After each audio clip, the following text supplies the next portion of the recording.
Hey there, leader. Let's talk about crisis leadership. When you are in crisis, when you are in the middle of crisis in your organization, how do you respond? Are you clear in your decision making or are you driven by your emotions? Are you someone who doesn't have emotional regulation? Are you someone that may be leading with your heart on your sleeve? Perhaps you practice empathy instead of compassion in the workplace, and it is hard for you to make these decisions. Now, as a leader, we were hired to do two very important things with our teams. Number one, to solve for problems, and number two, to create results. And so chances are we will be in crisis often, more often than we wish, right? We are in situations of uncertainty most of the time. And that's the thing about a leader is that we have to have these strategies so that we can make these logical, rational decisions in the moment. And a lot of us are not equipped to do that. And so I want to talk about a simple strategy that you can implement right away. And before I do that, I want to welcome your comments. Make sure you post any insights. I'd love to hear from you as we are going through this very short training together because I value what you are hearing and the insights you're receiving, and more importantly, how you're going to implement them right away. And so, for those of you who don't know who I am Dr. Denise Simpson. I am a public academic, I'm a researcher, and I'm also the founder of Masters of Leadership Institute. And so, I get to not only be in the trenches with my team members, but I also get to do research on leadership. And so, I've spent a great deal of time in this field and have obsessed over helping you solve for those problems and create those results in your organization. And so today I want to talk to you about what we are discussing in the Institute, and that is crisis leadership. Now, about 90% of our clients are not trained in crisis leadership. They are experiencing crisis, and through these events, they are learning from those experiences. And that's it. That's our hope, is that we learn on the job, right? A lot of us are not trained to make thoughtful, mindful, logical, reasoning, data-driven decisions in these moments of crisis. And right now is the time to take this one strategy I'm going to show you and implement it right away. Why? Because a lot of us out here are experiencing this crisis in reduction of force in our organizations. Some of our mid-level managers in the institute are in jeopardy. They are, having to prove their impact in the organization, quantify their impact, and a lot of them are facing their own a reduction in force. They are looking at being fired or terminated because they're not effective and they have no quantifiable evidence that they have impact in the organization. A lot of our clients are also really afraid of having these political conversations at work because employees are talking to employees about their political stance. Right now in the US, we are in an election year, and so there's a lot of uncivility in the organization. There is a Harvard Business Review study that came out that showed a very high percentage. Gosh, I wish I had this data with me right in front of me, but I read it a few weeks ago, and it was a high percentage of employees reporting uncivility in the organization, meaning that their people are treating each other uncivil, unkind. And it's due to a lot of reasons, but a big one is this, political disruption and political unrest that's happening right now. And so a lot of my clients are also saying the economic uncertainty, a lot of decisions that are impacting the organization overall are due to, economic inflation and other things happening in the US. And there are so many other things that are occurring. Those are just a few things that I can mention that my clients have experienced. You may be in a very different situation and maybe a very different circumstance, but still in crisis mode. And so here is that strategy. And it is a strategy that I have used not only in my personal life, but in my CEO and founder life as I'm leading my team across many companies. And here's what's important to remember: this is a simple technique, but it may be hard to implement at first. At first. So I say that that is the caveat, is that it is simple when you hear me tell you how to do it. But when you sit down to actually do this strategy, you may be forced to resist because it is unnatural to do what I'm going to suggest that you do. But if you do put this into practice, I promise you that you will gain more clarity around whatever circumstance you are in right now. I promise you, you will have some clarity in the situation. And that's what we want as leaders. We want to be clear minded. Now, here's what's interesting about the research is that when emotion is high, logic is low. And as leaders, we have a balance between emotion and logic. I mean, we use our emotions every day. We use, make over, thousands of decisions a day. And so a lot of us use our intuition. A lot of us, are very emotionally driven. We make decisions from our values that are infused with so much emotion and passion, right? Some of you out here, however, are more on the data analytical, logical decision making side. And so, the beauty is that there's room for both. There's a balance between these two things, the emotional part of our nervous system and our logical part of our minds. And so here is where some of us are in this like seesaw. We're just going back and forth depending on the circumstance, depending on how we're activated in the moment.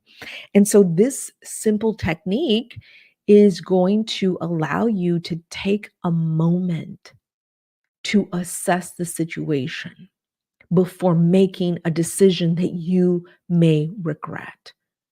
And this simple strategy is going to help you balance these two parts of your nervous system. And so here's what it is. It is called the third person scenario, third person. I learned this in neuro-linguistic programming. So those of you who are NLP trained, I am a master trainer in NLP, and so this is a technique that I've used in my personal life with my private clients, and now I'm sharing this with you so that you can implement this right away. And here's what it looks like. There is a circumstance that you are in right now, and I want for you to just take a moment, pen and paper, please, because you don't need your phone, you don't need a laptop. I want for you, whether you're in your office right now or you are waiting to do this at home, I want for you to have pen and paper. And then I just want for you to take a few breaths in and out as deeply as possible until you can calm your body. And it just looks like you breathing in and out. It looks like you dropping your shoulders. It looks like you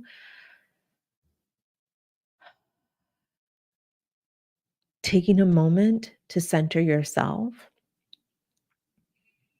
And that may take a few minutes to do, especially if you are in the office right now, especially if you are in this heightened state of emotional arousal. And so it may take you more than a few minutes, and that's okay. But you're going to want to be in an undistracted area so that you can take this moment for yourself. And when you are ready, meaning you have neutralized your body, and that just looks like calm. It looks like, your brain levels have decreased.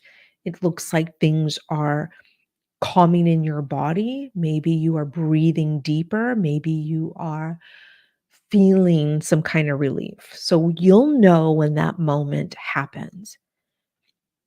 And that's the moment that I want for you to envision yourself in a scene or a scenario around this particular event that's happening.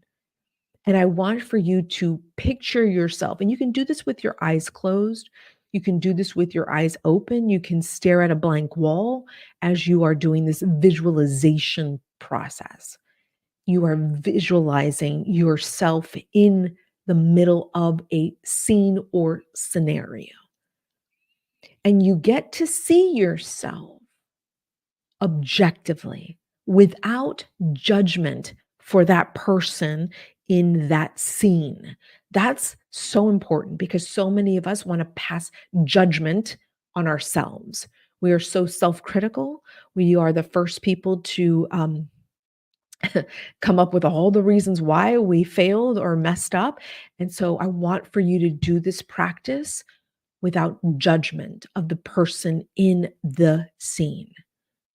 And so I want for you to reenact a scene that took place. Maybe it was something that took place earlier in your office. Maybe it was a conversation you were having with the HR director regarding, having to lose a few people in your department. Maybe it was a conversation you had with your leader in regards to your job role and maybe you being in jeopardy. Whatever the scene you want to recreate in your mind's eye, choose the one where you want to take a deeper dive into assessing your decisions that you made in that moment. This can also work if you are needing to make a decision and you can play out that scenario. It's not a scenario that took place. It's not something that actually happened, but you get to then project that onto your mind's eye and visualize what you're going to do as you are making a very critical decision. And so let's go back to that first scenario where you had a conversation with someone. You may have said something, you may have made a decision on the fly, or you may have, there's some consequences from that event. Whatever that event is, I want for you to take a moment and assess. This is the objective or the impartial spectator approach that I want for you to take.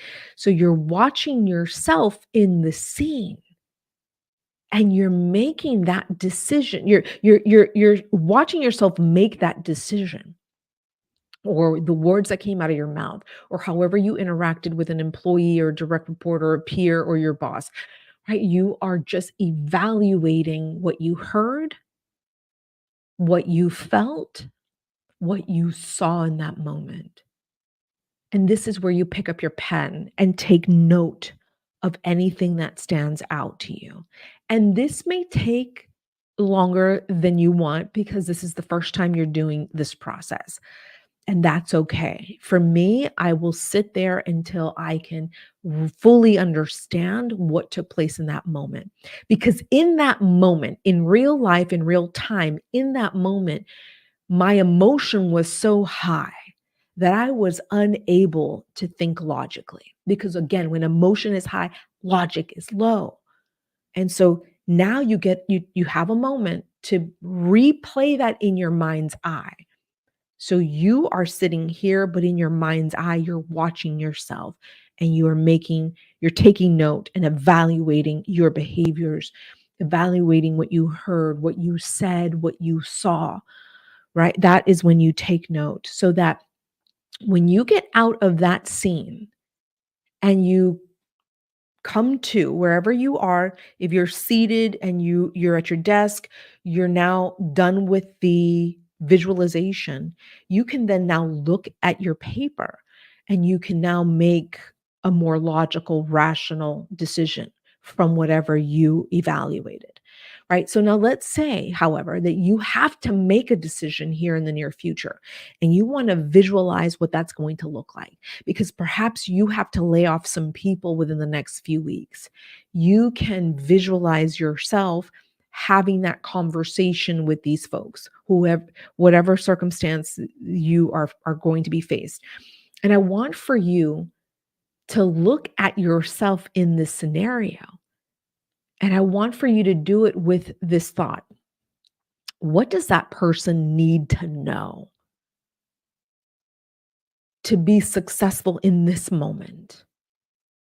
or to be more compassionate in this moment, or to be able to deliver this challenging, decision in this moment? What does that person, that's you, what does he, she, they need to know before making that decision, before those employees walk in to hear this information?